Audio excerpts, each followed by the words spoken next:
Ito na wo, ito na wo. Oh. Ito na wo, tara dito. Ito na nga, oh. Tingin mo, oh.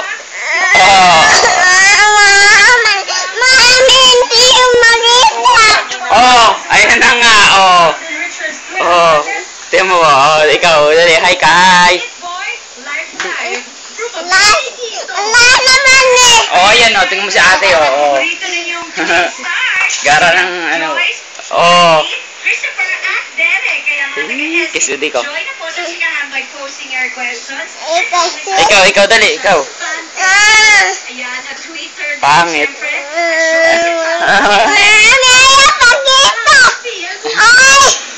Ano nga? Oh, ayan na, oh.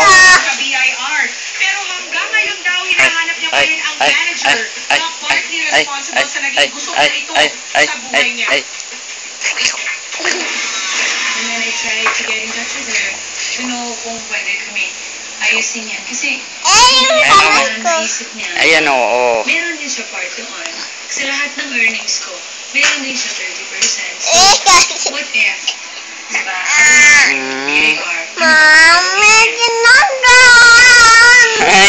Hindi na. She's also up to date with her books. Yung lesson learned naman talaga na ikaw dapat hindi naman. Huwag mong hawakan na tatakpan yung camera. Akala mo na pwedeng likas. Ayun, oh. Hindi lang si Diana nagbabalik with good news dahil itong si Rian Ramos very happy rin. Sa kanyang pagbabalik malaman niyang napili ng isang US distributor ang pelikula niyang The Road, making it the first Filipino film Bubugin kita. sa US. Oo. Tinatakpan mo ka naman makikita! Sa lahat na parang international namin. Pangit ng kamay mo, pinapakita mo pa. Pero it's going to be Pangit mo, eh. Oh. Tama kung gaano ka kapangit. Tingnan mo kung gaano ka kapangit. Oh. Baka pangit mo, oh. Nice feeling. Naging parte ako sa isang benchmark sa Filipino film. Lalo ito, oh. Lalo yan, ay. International release. Ay.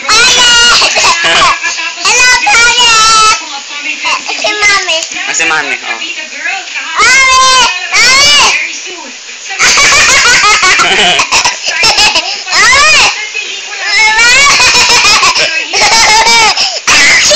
Lagi mo si Mami.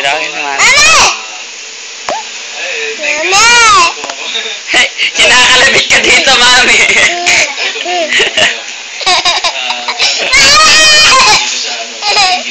Hindi yung kinakalabit doon mo kalabitin. Dali, kalabitin mo.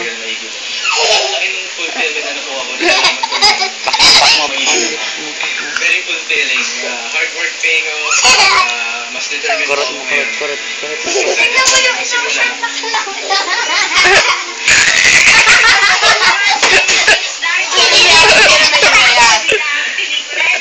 Ay! Kurot mo nga si Mami ni, oh. Si Mami ni, oh, ano? Ay, di kaya!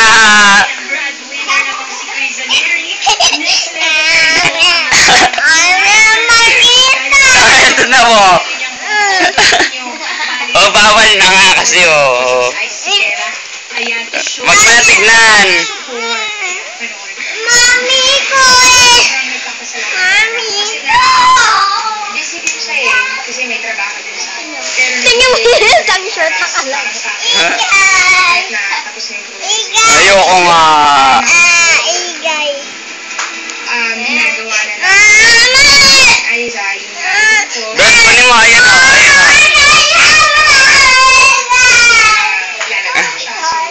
Dali, kukunin mo daw. Dali, hagis ko kukunin mo. After protege, ito na yung pride, Gondo, very thankful. He is so blessed to get that.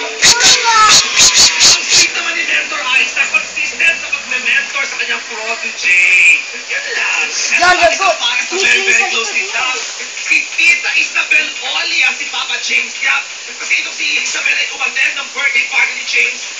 Si Ate Rhea? Ayun, kunin mo dun. Ayun. Ayun.